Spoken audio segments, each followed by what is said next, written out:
Bagian 5, suara dari prasasti. Malam tidak datang, langit tetap biru redup tanpa matahari. Pulau menolak waktu bergerak, mereka kembali ke candi. Kali ini dengan satu tujuan, membaca prasasti dan mencari jalan pulang. Damar duduk di lantai batu sambil menyalakan alat penerjemah AI. Tapi, sebelum proses terjemahan selesai, suara asing muncul dari dalam struktur. Seperti gumaman, seperti doa, seperti seseorang sedang membaca sejarah yang belum terjadi. Waktu telah dirantai untuk menyimpan kebenaran. Siapapun yang membuka harus siap menghapus dirinya dari sejarah. Tiba-tiba, lantai di bawah mereka runtuh. Keempatnya jatuh ke lorong bawah tanah. Gelap. Tapi ketika cahaya dari jam tak lagi berfungsi menyentuh dinding, terlihat ukiran peta yang tidak masuk akal. Ada pulau-pulau Indonesia, tapi semuanya saling tumpang tindih, saling menembus, sebagian bahkan mengambang di udara. Satu simbol bersinar sendiri. Arkipelago, PU4, bagian 6.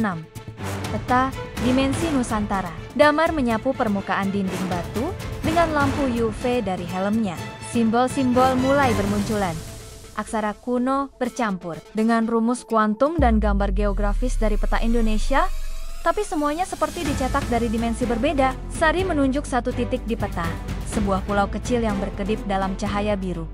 Ini lokasi kita sekarang, tapi kenapa semua pulau lain tumpang tindih? Ada yang terbalik, ada yang bolong, kayak dimakan waktu. Gumam Intan.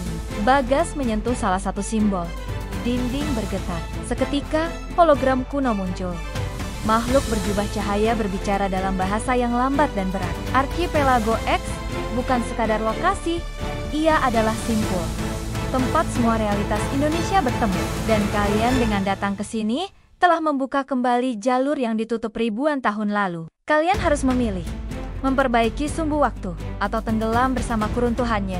Sebelum mereka bisa bertanya lebih jauh, seluruh gua bergetar hebat. Bagian 7. Pengkhianatan waktu. Di dalam getaran itu, langit-langit runtuh sebagian.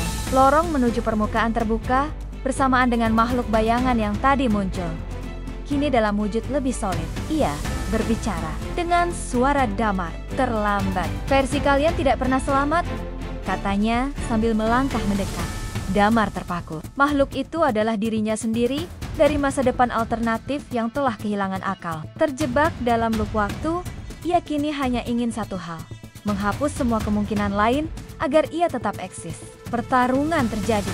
Sari melindungi Intan yang mencoba mengaktifkan kembali perangkat teleportasi kuantum. Bagas berhasil mengelabui versi Damar dengan proyeksi hologram temporal. Akhirnya, versi gelap Damar lenyap diserap kembali ke retakan waktu. Tapi sebelum pergi, ia meninggalkan satu pesan yang menghantui Damar. Kau tidak akan bisa menyelamatkan mereka semua. Satu akan hilang, satu akan berubah, dan satu akan mengkhianatimu. Bagian 8. Pulang tanpa waktu. Intan berhasil mengaktifkan alat teleportasi, tapi navigasi hanya bisa membawa mereka ke lokasi acak lain di dalam Arkipelago X. Pilihannya cuma dua, tetap di sini dan terjebak dalam waktu mati, atau terus masuk lebih dalam. Kata Sari mantap. Damar masih gemetar, mengangguk. Saat mereka aktifkan alat, bayangan pulau-pulau di peta mulai menyala satu persatu. Suara dari hologram terakhir terdengar samar. Dimensi lain sudah bangun. Waktu tak bisa lagi dikendalikan. Kalian bukan penyelamat, tapi pemantik perang. Mereka teleportasi. Cahaya putih menyelimuti.